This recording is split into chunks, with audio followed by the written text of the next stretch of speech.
nagkakataon na sabihing mahal kita, kaso hindi ko nga masabi kasi kaibigan kita. Bakit kasi ikaw pa ang babae na minamahal? Gusto ko ngang aminin sa iyo kahit nauutal, kaya sinulat ko na lang at dinaan ko sa kanta. Kasi hindi ko nga masabi na minamahal kita. Kung bakit pa kasi ikaw ang minahal ng ganito, ano ba ang meron sa'yo? Bakit nababaliw ako? At para bang isang bisyo na hindi ko matiis, habang nakikita kitang umingiti ng kay tamis. At sa bawat pagkabog ng aking dibdib sa kaba, na hindi ko nga mawari kung ano ba talaga ang dapat kong gawin upang masabi ang lahat-lahat sa isang kaibigan na minamahal ko ng tapat. At hindi na magbabago ang pagmamahal sa'yo, kahit ano man ang mangyari ko pa rin ang pipiliin ko.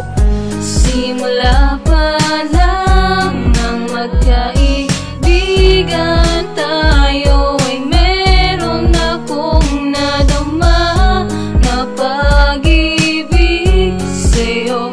Ngunit hindi ko magawang maipagtapat. Kaya ngayon lakas loob sasabihin mahal kita, at matagal ko tong tinago ang aking nadarama. Baka kasi magalit ka at tuluyang kang umalis, kasi ikaw lang ang babaeng inibig ko ng kay tamis. At walang halong pagbibiro sa aking mga mata, kahit sabihin man nila na ako ay isang tanga. Wala akong pakialam basta't minamahal ko siya, dahil siya lang ang babae na sa akin nakamarka. Lumipas ang isang linggo at nakita kita sa part na may kasama kang iba, at ang pangalan niya ay Mark. At magkahawak ng kamay, mga yakap ng kahigpit, halos hindi na makayanan ng hapdi at ang sakit sa aking dibdib. At palagi mapungay aking mata, halos hindi na makatulog pag naaalala pa ang mga nangyari sa akin nung kayo'y magkatabi, at walang halong pagkaba sa mga yakap ang ngiti.